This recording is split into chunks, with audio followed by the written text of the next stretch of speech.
ಭಾರತ ಐಕ್ಯತಾ ಯಾತ್ರೆಯ 3ನೇ ದಿನದ ಅಂತ್ಯಕ್ಕೆ ಮೈಸೂರಿನ ಬಂಡಿಪಾಳ್ಯದಲ್ಲಿ ಆಯೋಜಿಸಿದ ಸಾರ್ವಜನಿಕ ಕಾರ್ಯಕ್ರಮದಲ್ಲಿ ರಾಹುಲ್ ಗಾಂಧಿ ಮಳೆಯನ್ನು ಲೆಕ್ಕಿಸದೆ ಐಕ್ಯತಾ ಮಾತುಗಳಲ್ಲಿ ಅಬ್ಬರಿಸಿದ್ದಾರೆ. ಮಳೆಯಲ್ಲಿ ನೆನೆಯುತ್ತಾ ಭಾಷಣ ಮಾಡಿದ ರಾಹುಲ್ ಗಾಂಧಿ ಅವರು, ಈ ಯಾತ್ರೆ ಕನ್ಯಾಕುಮಾರಿಯಿಂದ ಕಾಶ್ಮೀರದವರೆಗೆ ನದಿಗಳು ಹರಿಯುವ ರೀತಿಯಲ್ಲಿ ಈ ಯಾತ್ರೆ ನಡೆಯುತ್ತಿದೆ. ಈ ಯಾತ್ರೆಯಲ್ಲಿ ದ್ವೇಷ, ಅಸೂಯೆ ಇರಲ್ಲ.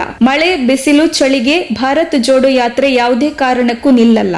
ಯಾತ್ರೆ ತಡೆಯಲು ಯಾರಿಂದಲೂ ಸಾಧ್ಯವಿಲ್ಲ. ಕಾಂಗ್ರೆಸ್ ದೇಶದ ಜನರ ಸಹಾಯಕ್ಕಾಗಿ ನಿಲ್ಲುತ್ತದೆ. ಈ ಯಾತ್ರೆಯಲ್ಲಿ ಪ್ರೀತಿ, ಸಹಬಾಳ್ವೆ ಇರುತ್ತೆ ಎಂದರು. ಬಿಜೆಪಿ ಭ್ರಷ್ಟಾಚಾರದ ಎಲ್ಲ ಹಾದಿಗಳನ್ನು ಮೀರಿದೆ ಎಂದ ಇವರು, ಇವರೆಷ್ಟು ಹಿಂಸೆ ದ್ವೇಷಗಳನ್ನು ಬಿತ್ತಿದರೂ ನಾವು ಭಾರತವನ್ನು ಜೋಡಿಸುತ್ತೇವೆ ಎಂದು ಗುಡುಗಿದರು.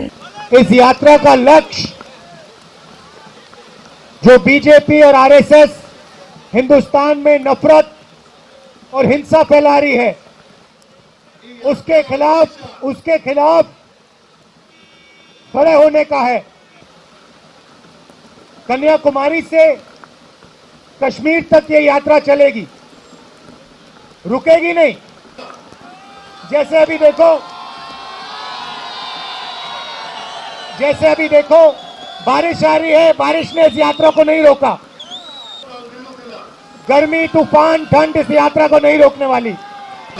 नदी जैसी यात्रा कन्याकुमारी से कश्मीर तक जाएगी.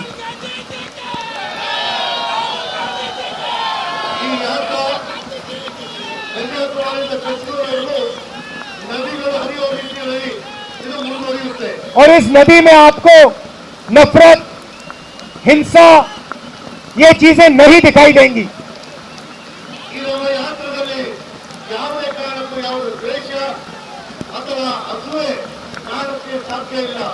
सिर्फ प्यार और भाईचारा दिखेगा.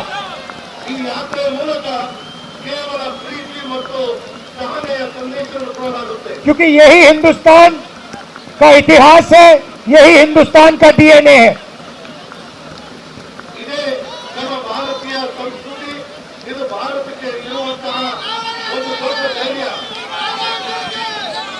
आप जानते हो, मुझसे बेहतर जानते हो कि कर्नाटक में बीजेपी की सरकार क्या कर रही है.